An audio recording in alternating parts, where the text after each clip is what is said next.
What is going on, guys, and welcome to episode 8 of the SMCast.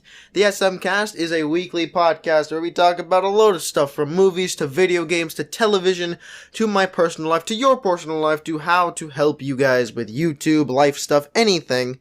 And today's episode is going to be about how to win a Smash Ultimate tournament. Now, you guys probably know what Super Smash Bros. Ultimate is, but if you do not know, don't worry, I will explain it to you. If you guys have not already, subscribe to my YouTube channel, SM22, and favorite this podcast on Anchor, Spotify, stuff like that, and then we will get onto it in a little bit. So, I just wanted to kind of just have a mini discussion for a second, and it's about tournaments. That's why I'm making this episode of the SMCast about Smash Brothers tournaments. I had my first tournament today, and it was pretty nice. I went and I didn't win.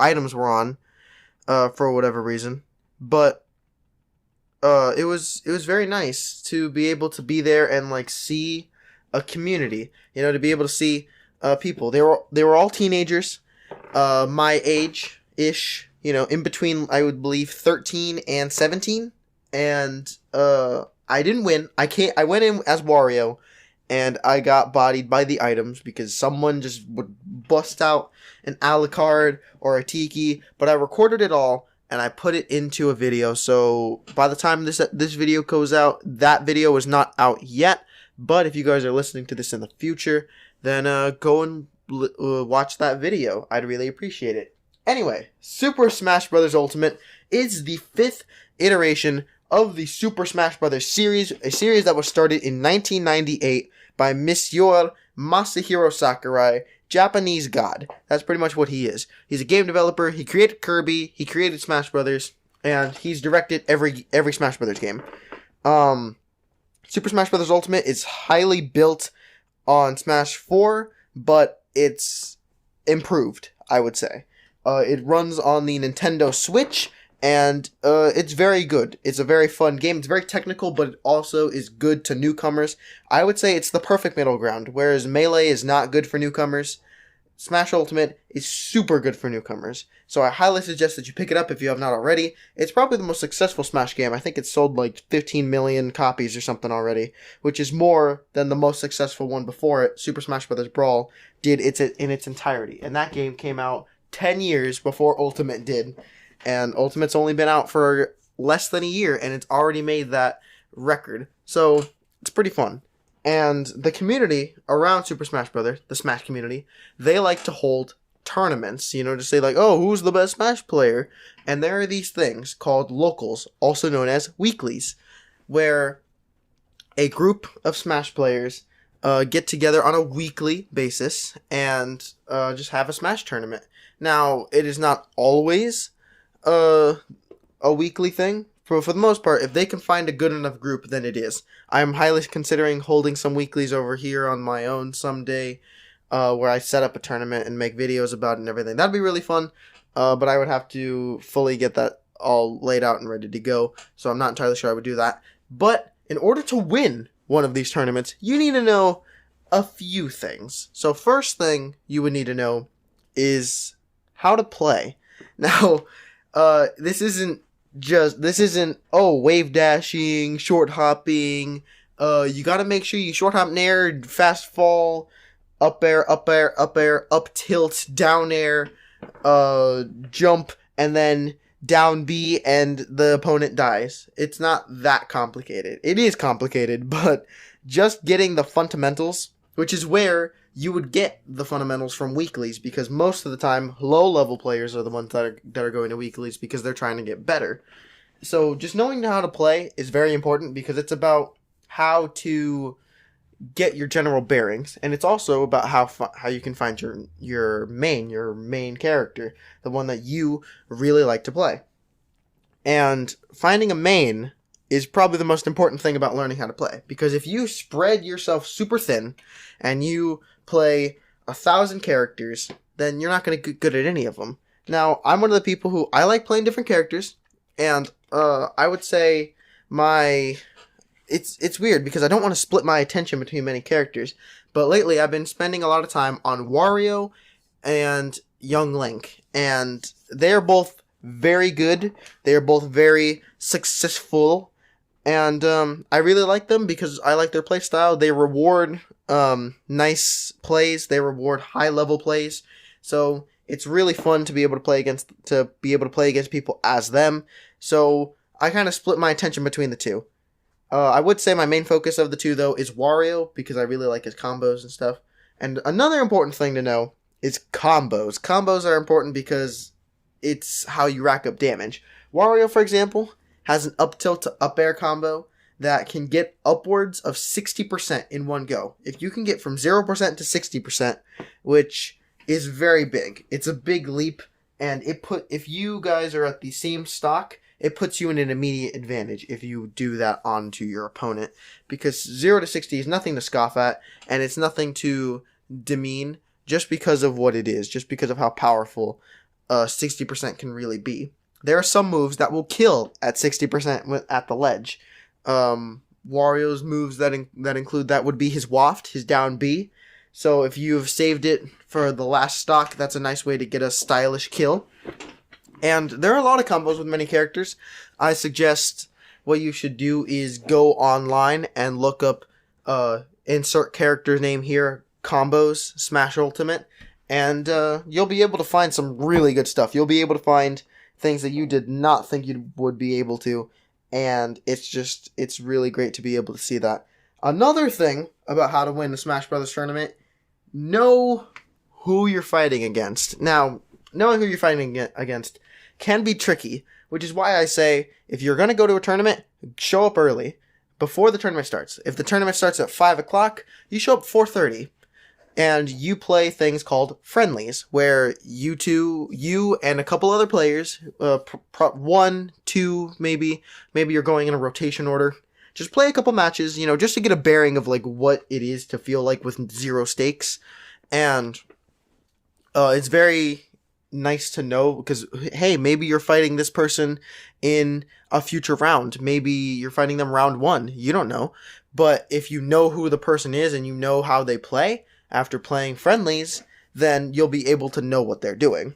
It also is a double-edged sword, because now they know what you're doing, but that's when you change up your fighting style a little bit. That's when you change from being a camper to being a offensive attacker, which is a pretty big leap, something that a lot of players won't get automatically, but it's something that people won't always get. So it's good. It's good.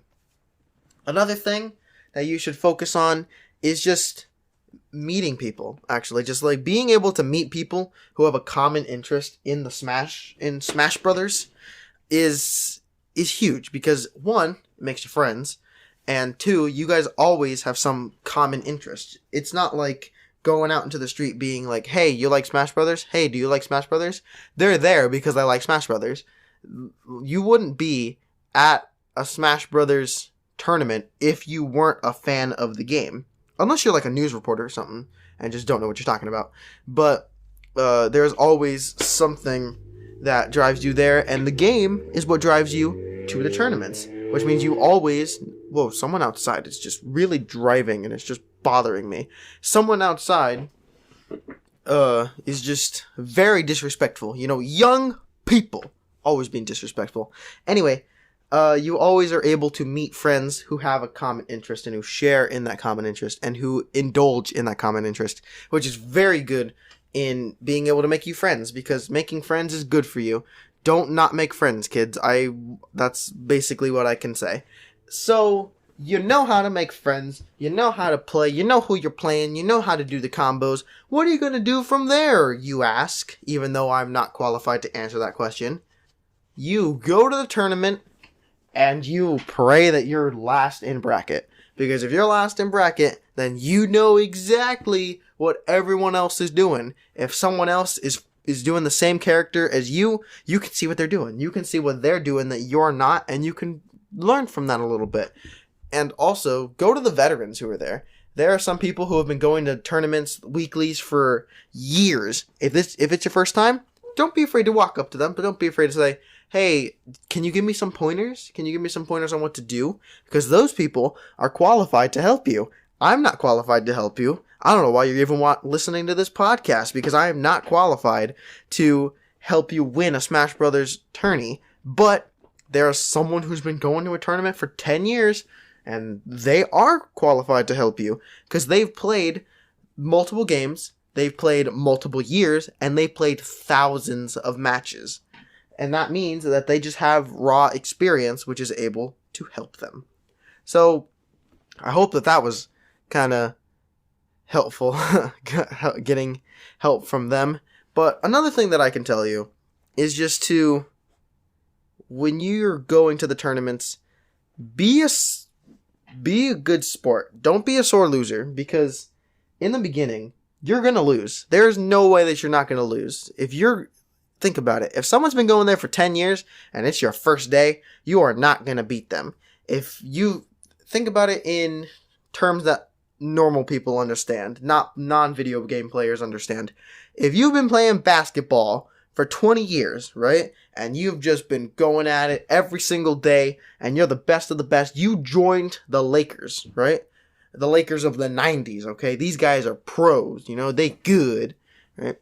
If you are joining up with them, and y'all are being cool, and then some schmuck kid just walks up and then tries to dunk on you, he ain't going to dunk on you, because you've been playing for 20 years and he's been playing for 20 minutes. There is no way that kid is going to be able to dunk on you unless you let him, which is where it can kind of swap into a Smash Brothers setting.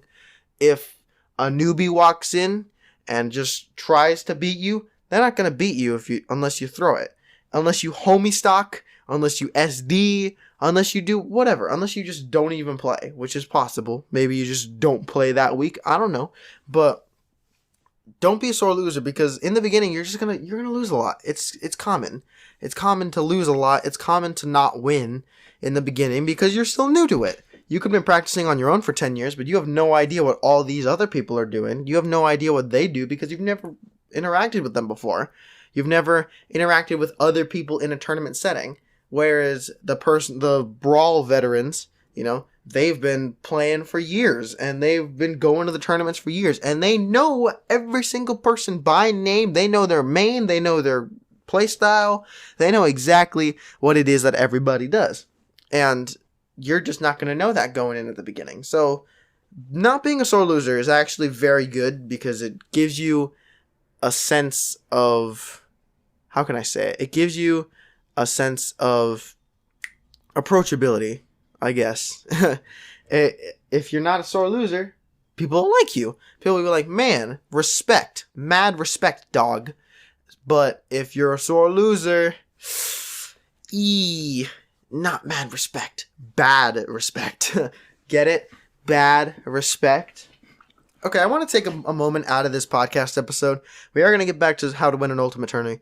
But I thought for a minute, why don't I just talk about the whole Area 51 raid real quick? Because I just thought about it again.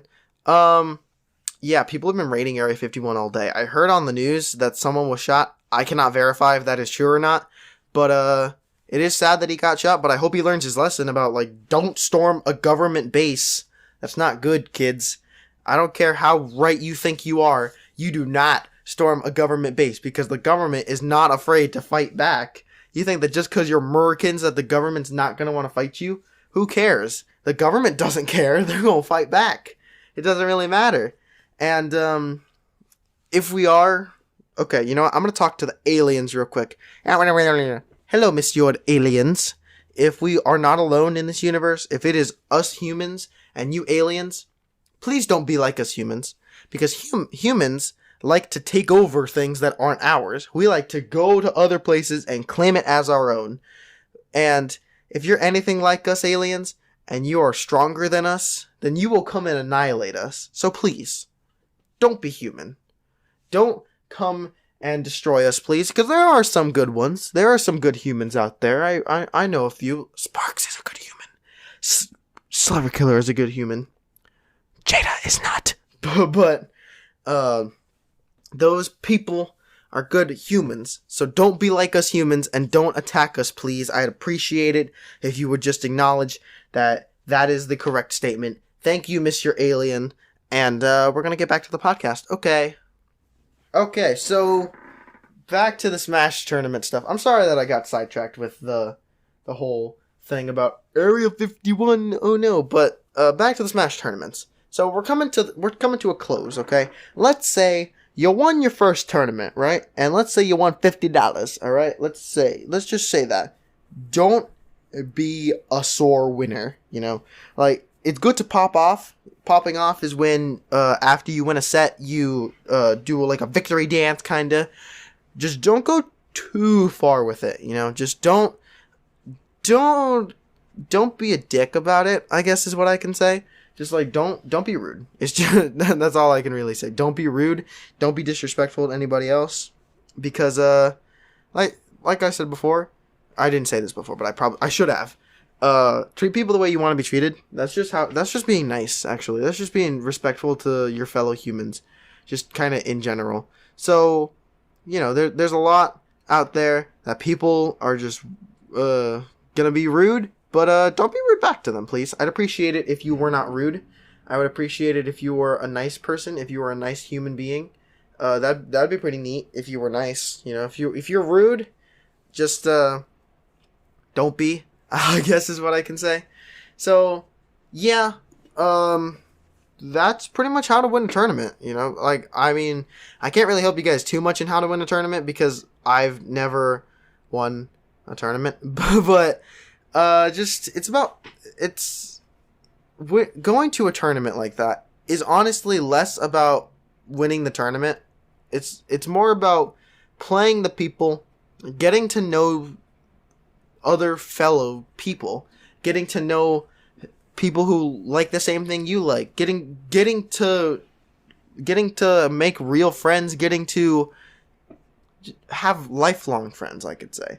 'Cause like, it's odd, but I know a lot of people who, even though I've never seen their face in real life, even though I've never rushed them and given them a hug or anything, I can tell that years from now, I'll look back on my friendship with them fondly. And a lot of that has to do with just common interests. And if you find someone face to face who has that common interest, then you'll be able to make lifelong friendships. And, yeah. So, I don't know. What if I made an SMCast episode one day just about friendships? That'd be pretty nice.